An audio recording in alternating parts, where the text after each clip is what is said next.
Jesus. Vaste question, mais d'importance lorsque l'on parle des faith-based movies. Alors nous, c'est des films très particuliers puisqu'on est sur un marché de niche un peu, qui est le film d'inspiration chrétienne. Faith-based movies, en français film basé sur la foi, c'est une nouvelle industrie, un nouveau marché qui depuis 5 ans ne cesse de se développer. Faith-based is one of the departments of our activity. I would say that we're probably one of the leaders in the faith-based communities. Italie, France, mais surtout États-Unis, depuis quelques films, Même pas mort, Jésus revient, et avec lui, son vaste public de chrétiens. J'ai l'impression que Dieu veut que je prenne sa défense. Alcoolisme, traumatisme, famille désunie, les faith-based movies ont la solution.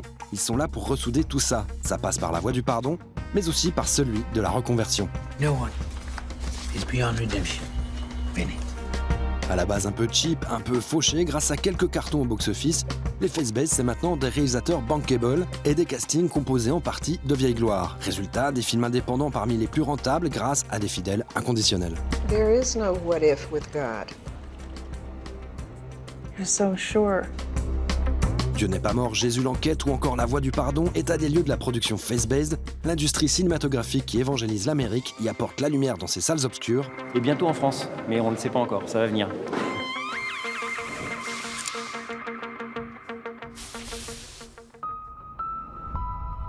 It's an amazing song. Just kind of happened. Took about 10 minutes, I guess. Bart, you didn't write this song in 10 minutes. It took a lifetime. How'd you do this? You know, I've never told anybody my story. Son histoire, celle d'un enfant abandonné par sa mère, celle de son père texan et alcoolique, celle d'un chanteur qui s'émancipe par la musique, celle d'un bon chrétien à qui Dieu a redonné la foi. You know, I want you to know that I pray for you all the time. I do. I really do. La Voie du pardon, en VO I Can Only Imagine, c'est une chanson.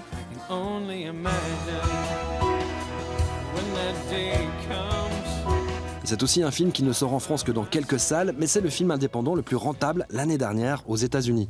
7 millions de budget pour 83 millions de recettes rien qu'aux States, 1 million de plus que Green Book, les Oscars et la pub en moins. Aux manettes de ce succès, Andrew et John Erwin, les Erwin Brothers. Des réals tellement bankable qu'ils viennent de dealer la création de leur propre studio de production faith-based avec le géant Lionsgate. Leur recette d'un bon film chrétien, sincérité plus qualité. With each story in Erwin Brothers that we tell, we have a commitment to the audience. Is this something that I, in my DNA, as a filmmaker, as a storyteller, believe to the core? And if I can't believe it, I can't tell that story. We say that everything that we do is for the people sitting in the seats. It's for the audience. It's for the people watching. That's why we do what we do. And we want to give them the greatest experience that we can. En France, celui qui distribue La Voie du pardon s'appelle Hubert de Torcy. Il dirige Sage Distribution et c'est un peu une exception. Je suis le meilleur et le pire en même temps de tous les distributeurs de films d'inspiration chrétienne, puisqu'il n'y en a qu'un seul, c'est moi. Donc oui, effectivement, depuis 3-4 ans, on essaye de faire émerger ce genre particulier sur le marché français. Ouais. Il y a eu un grand tournant en 2004 avec La Passion du Christ, qui a connu un immense succès, et notamment aux États-Unis, parce que toutes les églises catholiques, protestantes, évangéliques se sont mobilisées pour aller voir comme un seul homme ces films-là. Ça a été quelque chose qu'a observé Hollywood, forcément. Et puis, Hollywood, vous savez, fait régulièrement des sortes d'enquêtes pour savoir un peu qu'est-ce que le public attend, quel type de film le public attend. Et toutes les enquêtes, à partir de la fin des années 2000, ont montré, alors est-ce que c'est la montée du terrorisme, l'inquiétude économique, la crise, etc., mais un besoin de spiritualité, une recherche de spiritualité. Essor de spiritualité égale naissance d'un marché. Dû au box-office américain, c'est des petits budgets, mais des épiphanies à coût de dizaines de millions de dollars. Dieu n'est pas mort, c'est un point de vue, mais c'est surtout une mise de 2 millions au départ pour 60 de recettes. Sa suite, Dieu n'est pas mort 2, c'est 24. Pas astronomique, mais ultra rentable.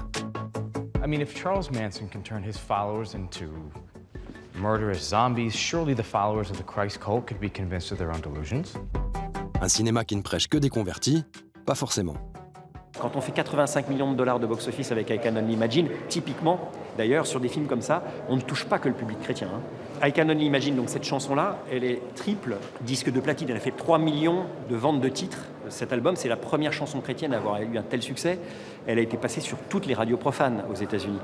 Et donc, vous avez des tas de gens qui ont adoré cette chanson et qui sont allés voir le biopic qui raconte l'histoire de cette chanson et qui ne sont pas forcément des chrétiens convaincus ou engagés, quoi.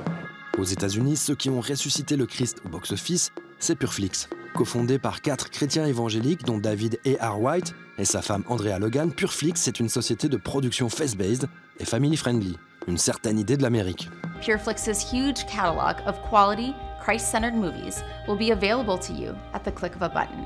And that's only the beginning. That's right.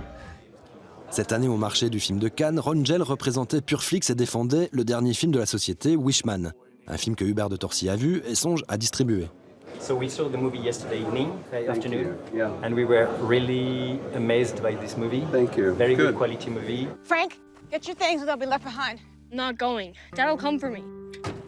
Frank! Frank! Wishman, c'est encore une histoire de bonté, de générosité, bref, une histoire pleine de bons sentiments, mais pas une histoire sur la foi. I promise you, I'll get you your wings. You'll have to help me, Officer Frank. Maybe you're helping me. Un film face-based ou tout simplement grand public. A good faith-based movie is a movie really that has a true moral compass, whether or not it's obvious or whether or not it's in the subtext. So it doesn't have to be the core story, it could be the underlying story. We've produced over 100 films, and everything at Pureflix is family-friendly. We just released a movie called Unplanned in the States, which was opened at number 4. Why do you think that film was so successful in the US? No, I mean, you know, there's some movies that just have a core audience. Abby Johnson is in the other room. Here. Unplanned, lui, ne fait pas dans le sous-texte et préfère le frontal. L'histoire, c'est celle vraie d'Abby Johnson, ancienne employée d'un planning familial, devenue militante anti-avortement. I saw it. It was like it was twisting and fighting for its life. C'est aussi celle d'un film qui assimile l'avortement à la torture et à l'assassinat, et la directrice de la clinique à Dark Vador, un nanar, mais qui a cartonné. Un mois plus tard, l'Alabama votait une loi anti-IVG avec peine de 99 ans de prison à la clé et faisait descendre les Américaines dans la rue. What is this? This is Canal+. Oh, okay. Canal+, because I'm following Hubert. Mais Face-Based Movie ne veut pas forcément dire film d'horreur et grosse propagande. Tout dépend quelle est la cible et dans quel pays elle vit. We believe that film can really be a new means of evangelization. La preuve au pays de Dino Risi, l'Italie. In Italy, you have successes when you relate the point of view without being devotional. So comedy in Italy is a very strong way of telling stories. Pensavo di lasciare medicina. Ho deciso di entrare in seminario e diventare sacerdote. Thriller, comédie ou biopic, La Voix du Pardon, c'est peut-être la prochaine ruée vers l'or.